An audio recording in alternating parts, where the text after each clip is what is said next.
what we've seen is the success of strategy that was built on the assemblage of real and powerful American leverage.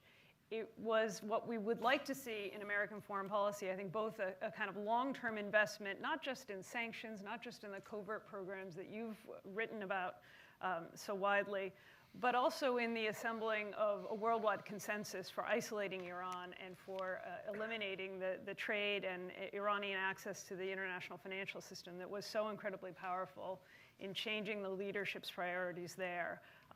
There was also, I think, and it should be credited to the Obama administration, not just this long-term investment, but really a nimble exploitation of an opportunity that was presented to it.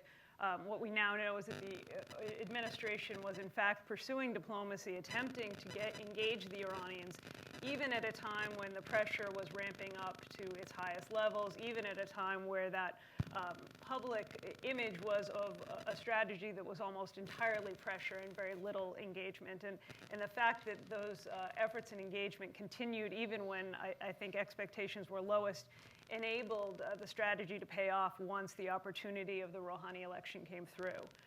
I tend to think in terms of the time, in terms of the opportunity today, that the balance of opportunities on the Iranian side.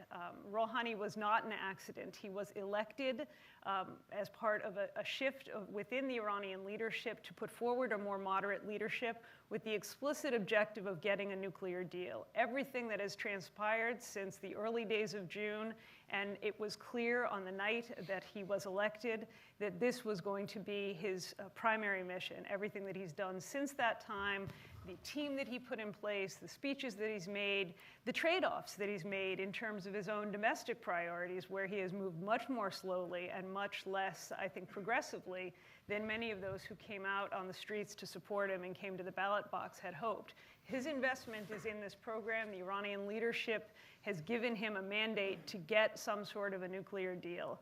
And the other evidence of that, I think, comes in the interim agreement, not just that it was concluded with relative rapidity, as you said. A year ago, when we discussed this document, the idea that diplomacy would pay off at any kind of a nuclear deal and within the span of 12 months, I would have been laughed off the stage if I had made that kind of an assertion. Instead, we did get a fairly comprehensive interim agreement in terms of what the Iranians agreed to do as confidence-building measures. Never before had we seen them agree to sign on to such a wide-ranging array of constraints on their program, although it's nowhere near what we're going to be looking for in the final agreement.